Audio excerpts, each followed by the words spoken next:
Hello, welcome to Meet the HR Show with me, Laura Nell. Another day, another profession, another career, and it's time for you to learn a lot. And today we have Daisy OSODO.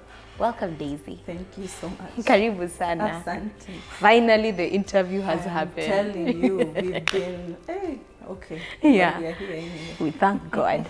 Now, kindly introduce yourself to us. My name is Daisy OSODO. I am the head of PR, customer relations at Filmax, and I also run my own cosmetics brand called Daisy Cosmetics on the side. Hey, girl power. Okay, when we talked earlier, you had mentioned you've done a lot of branding at Filmax. Yes. What does branding entail? So branding is in two parts. There's the physical part, which is basically pasting any piece of artwork on either a canvas, which is a bus, a taxi, or an office wall. And then now we have branding that is creating an image out of scratch. If, for example, we have Nell. If Nell is a TV personality, Yes. that already can be turned into a brand. Okay. It's basically the art of telling people who you are before they tell you who you are. Ah. How long have you been doing this? I'm in my 4th year. 4th year. Yes. Did you study for this? Never. Ah? Gone to school for it. What did you study? Never. I always tell people that actually I did something different. I did road safety and statistics. Road safety, and did you ever practice it? I think maybe the first 6 months after it, Yeah. in partnership with, of course, Red Cross, Yes. and yours, that's a youth road safety organization based in the Netherlands. Okay. But that's about it. Just that. That's just that. And how did you land in branding? A friend of mine actually, the Filmax was opening up by then. So a friend of mine called the CEO and he's like, I have a friend who's very passionate about advertising and I think she'd do well. Yeah. So of course, when my boss first heard about it and he asked, has she gone to school for it? My friend said no, but I really feel like she's going to be a great addition for your team. Okay. So even coming in, I was also skeptical about it. So we sat down and I was given a contract for 3 months. So within those first 3 months, it ended up to 4 years. So during that time, you were more of interning, learning the place? Yes. Ah. And just learning the advertising market and how it works and the whole concept of branding. Yes. So for the 4 years, have you added any skills or have you had to go through these 2 small classes, online classes that people go to, or the physical classes, just to add knowledge? Yes, I have. If you're in the branding or advertising industry, it requires that you do a lot of research. Yes. You do a lot of reading because it's the world that's fast changing every day. Whatever is fresh now will not be fresh tomorrow. Yeah. So there's something new that's happening depending on consumers' tastes and what the market wants. So you always have to keep up to speed, and the most important bit is that you have to be creative all the time. Very, very creative. Yes. You've mentioned the creativity part. Yes. What other skill set does someone have to have for them to survive in this field? You have to be passionate because with the kind of field that we're in, sometimes it takes you away from your family. Yeah. It takes you away from most of the things that you want to do, your hobbies and everything. I remember during the COVID season, we also had to do a lot of adjustment, which was very different for us. The working hours changed. Sometimes you have to work overnight. And it requires that you, first of all, be passionate. If you're not passionate, it will drive you out. Yes. It will suck you dry. And you will lose any form of motivation that you have. Yes. And you know, creativity also requires that sometimes you think out of the box, either in advance or as things come. Okay. So if you're not also built to handle that, it's going to take a lot away from you. A brief can come in, you know, we work from 8 to 5. A brief comes in at 4:45 and the deadline is tomorrow morning. You can't say, I have to go home. Yes, you cannot say I have to go home. So there's also that element of sacrifice, a lot of it. And I'm grateful that I have a team of young people who really go all the way. they don't love to do things halfway. They go all the way. They are committed. Whatever needs to be done is done, no matter the cost. We just do it. There's a lot of fighting internally, of course, so you have to also have a heart that forgives and lets go. Yes. Because there's a lot of clashing. So, and also in that, it has helped us to just come together as a team and also execute things perfectly. Yeah. Yeah. A lot of people are saying creativity, sometimes you can learn it from other places, and at the same time, it's inbuilt. For you, how do you manage? I draw a lot from people. For example, you can say something and to me that becomes an idea. Or alternatively, there are things I dream overnight. Because they say, yes, they say when something is stuck in you, it becomes a form of belief system. You dream about things and you come and execute. 90% of mine are drawn from people. You say something, I see you do something, it inspires something else, and before we know it, it's already a moving part. And then 10% is something I dream overnight. Just like that? Just like that. Hey, that's really nice. But it involves you staying among people. Now, within Phil Ventures, you meet different types of people. And in your career, you just have to meet those people. They're like, I don't like what you do. How do you deal with that? I try to be in their shoes. Like they say, it's not everybody who likes ice cream. And ice cream cannot be good all the time, especially when it's cold. So if you really want to exist in this industry for long, and if you really want to have longevity, you have to learn to be patient with people and understand them as they come to you, because that's the only way they know how to come to you. If maybe you're a quiet person and you like being alone on the side, there's somebody who's just happy and bubbly, and that's who they are, and they come at you. Yes. And you cannot put a block between them, because you don't know at the end of the day who this person is. Yes. I can say I've survived in this industry because of that. There are people I did not like in the first place. We rarely got along. We would fight. But over time, they've graduated and they're marketing managers in this industry. And funny thing, they're the ones who refer me. True. To clients. You get a call and somebody said, so-and-so referred you, and you go back and you remember to that time when you fought with them and you wonder, how did we even get to this place? Yes. So I think it's life, and we just have to take it as it comes and not cancel people. I think that's something I've learned. Don't cancel people at once, no matter how much you don't like them or you don't get along. Don't cancel them. Every career, there's the evolution period. You started at Filmax 4 years later. What are you looking forward after Filmax? After Filmax, I definitely would love to get into brand management and brand conceptualization. It's something that challenges me every day. Say if, like, I can use you an example. If you want to be a TV personality, how can we package that in that it is something that is you, but we can be able to give out to other people to like? If maybe a brand wants to venture into the Kenyan market, what is the perception of the Kenyan market, and how can we make people love and accept them as they are? Yeah, so that's something I'm looking forward to. That's nice. How do you seal your deals? Yeah. From the conceptualization of the idea, taking of the proposal to different clients, how do you seal a deal? Funny thing, I'm not very good at physical presentations. So my strength is basically having like an 11-page slide and telling you everything you need to know in there. So I pray a lot in advance, because that helps me calm down, and it also helps me it gives me some sort of confidence knowing that at the end of the day I've done my best. So whether it comes in or it doesn't come in, I give my best. Yes. And there is no way I'll have something tagging on my chest saying, I wish you could have done this better.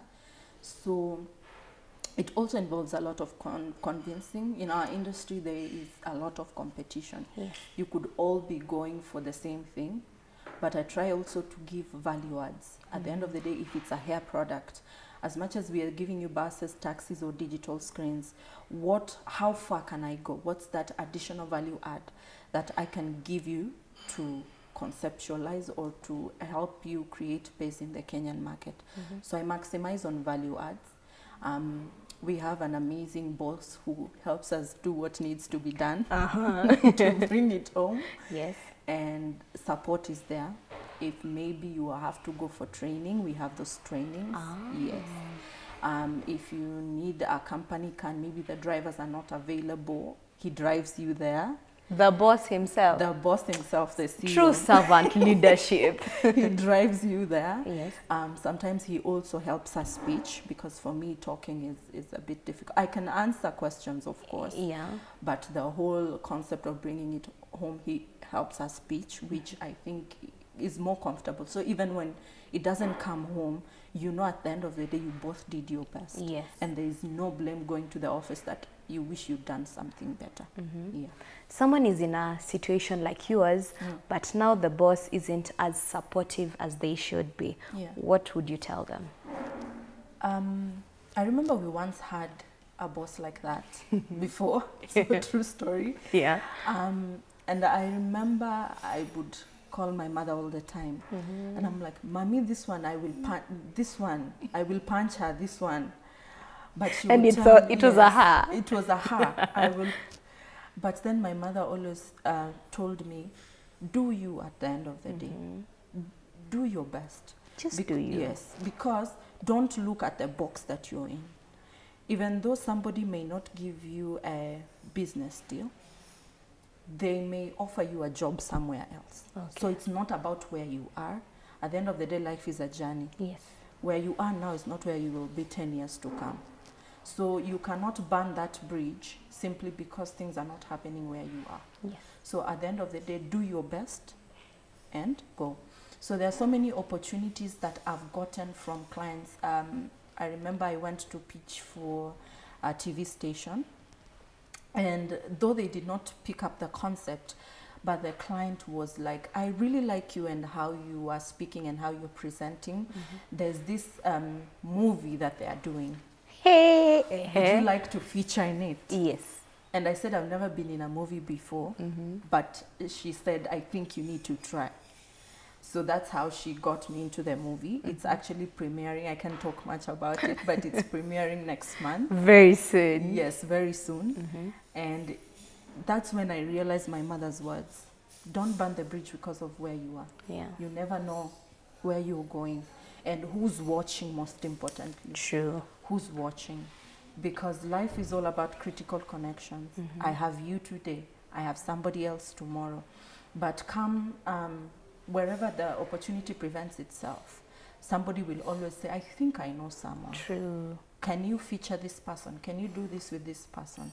And that's how you advance and in the process become a brand, because of those small steps. All right. Yes. There are different personalities from different people. There are the introverts and the extroverts. Between the introvert and the extrovert, who is most likely to survive in this field? I think it also depends per department. Okay. But if you really want to survive, mostly if maybe you're in the sales, in the whole marketing space, you have to be an extrovert by force. If I told you I'm an introvert, people would not believe it. They'd say, no. Yes. There are values and virtues that you have to take up along the way so that you get to where you need to be. So don't be afraid to do that. As much as you're an introvert at 8, the two bit has to be extrovert. Yeah. Because of advancing. Like I said, the industry moves so fast, and you have to be somewhere. You have to be clinging somewhere in order to go to the next level. Okay. Yes. We have someone who is watching and they want to join this field. What should they learn from you? From me? Yeah. How to survive here. 4 years. That's a huge time.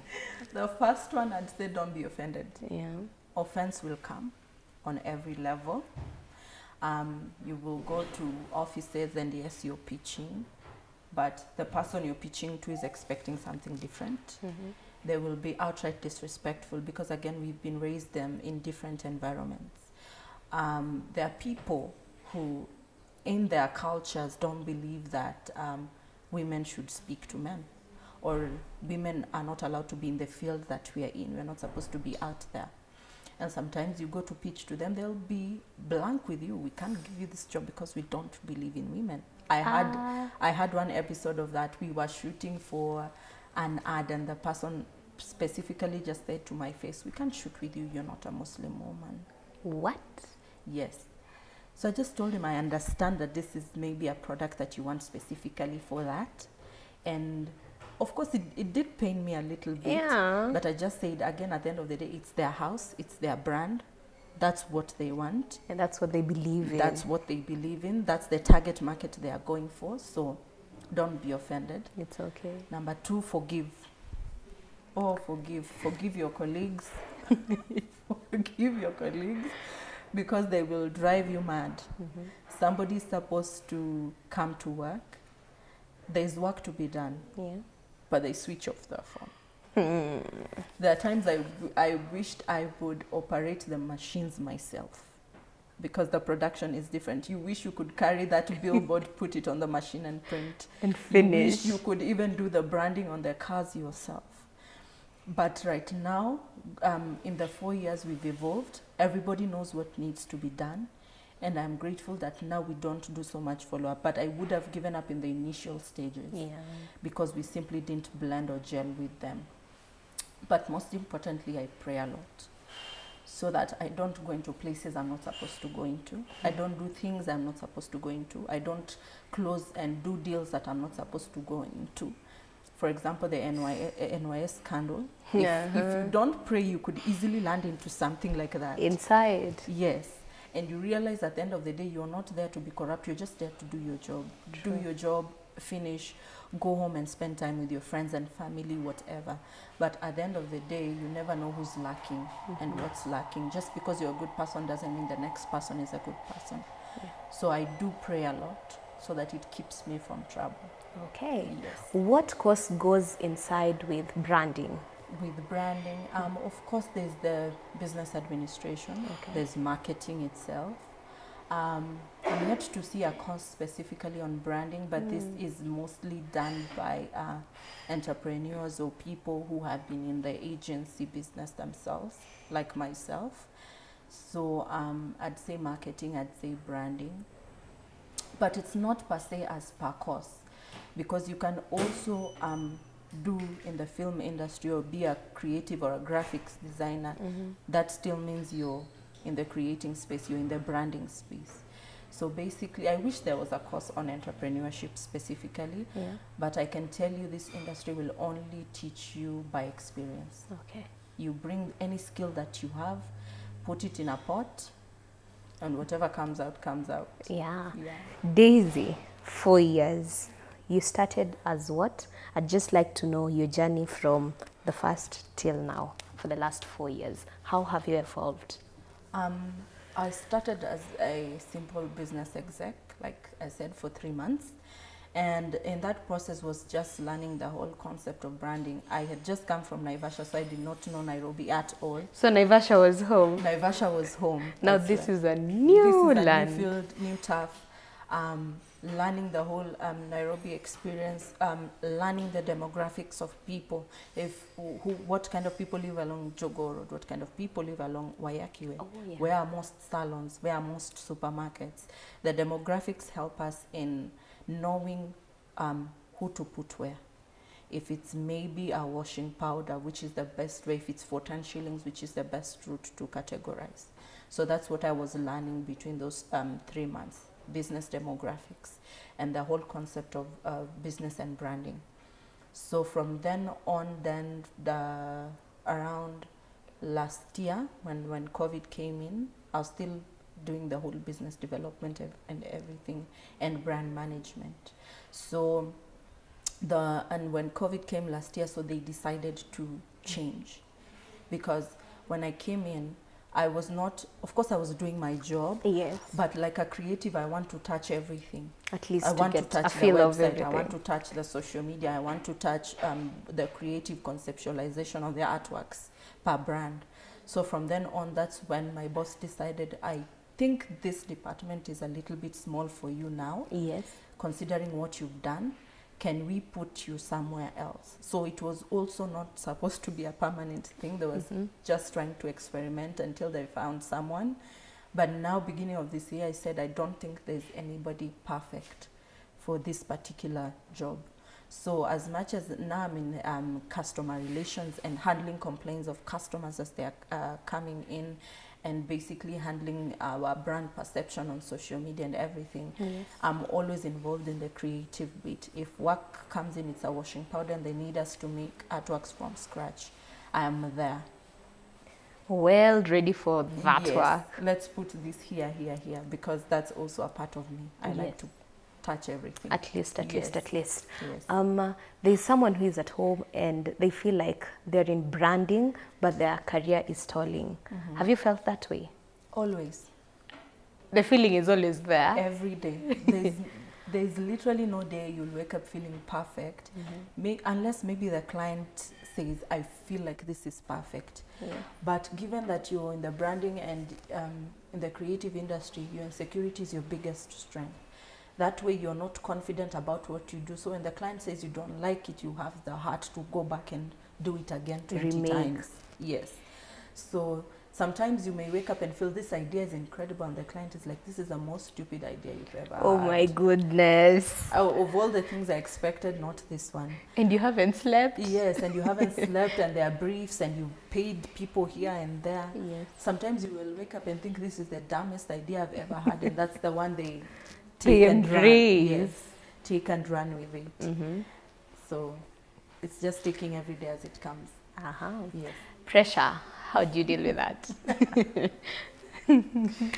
There's coffee, there's eating, there's shouting at each other. Eating and shouting. Yes. Goes hand in hand. Especially in our department, eating and shouting is, I try and make sure people are not hungry when we're feeding so that we can reduce the rate of irritability. Yes.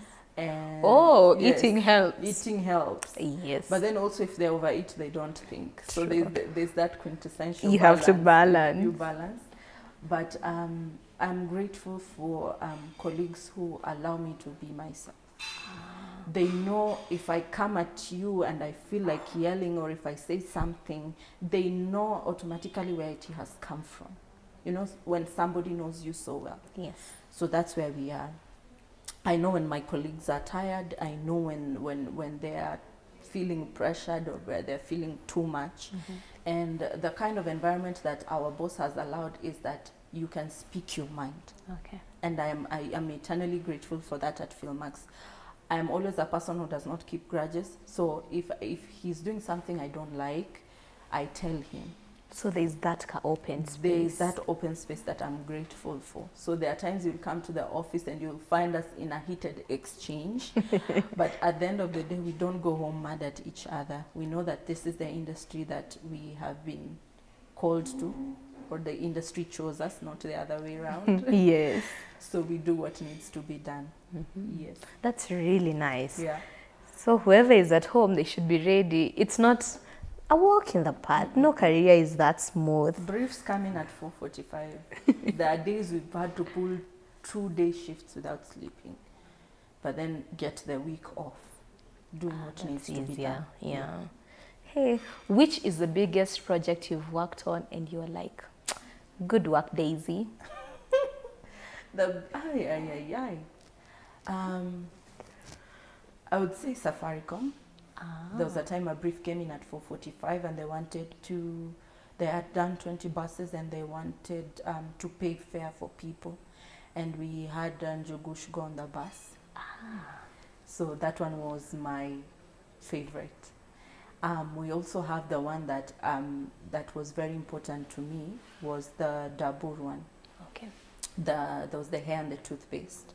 It was the first time we had done an FMCG internally. Yes. So that was a big scope for us because FMCG has been an area where we are struggling to break through because we've done tech and all these industries, real estate and everything, but FMCG has been our greatest barrier of entry.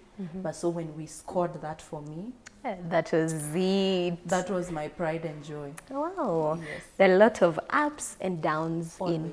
every career. Always. What has been the downside, the challenges in your career? The challenges, like I said, competition. You pitch for everything, you even give the lowest price possible, best value adds, but the client still opts to go to the competitor. So that would stab me in the chest. Literally, I remember the first one that I had pitched all the way to from Dubai to South Africa and everything. And then we are thinking we are getting the business in-house only for us to see the buses next week on the road. The next week. I remember I literally, I think I fainted in the office and they had to take me to the hospital, and it was a tough one for me to accept. But slowly nowadays I can pitch for something and then see it on the road and then I'm like, it's okay. It wasn't God's will. Yeah. Or alternatively, I go back to the client and say, well, you did buses, how about you do taxis now? So you can still go to them and not have hard feelings. Yes. I mean, I say this is the road you decided to take and secretly hope they regret it. And then we have to redo it. Yeah. So yeah. That's really nice. This has been a beautiful conversation. Thank you for having me. You're very much welcome, and we will meet next time so that we can have the next chapter of your career. No problem. That has been Meet the HR Show with Laura Nell. Till next week, bye-bye.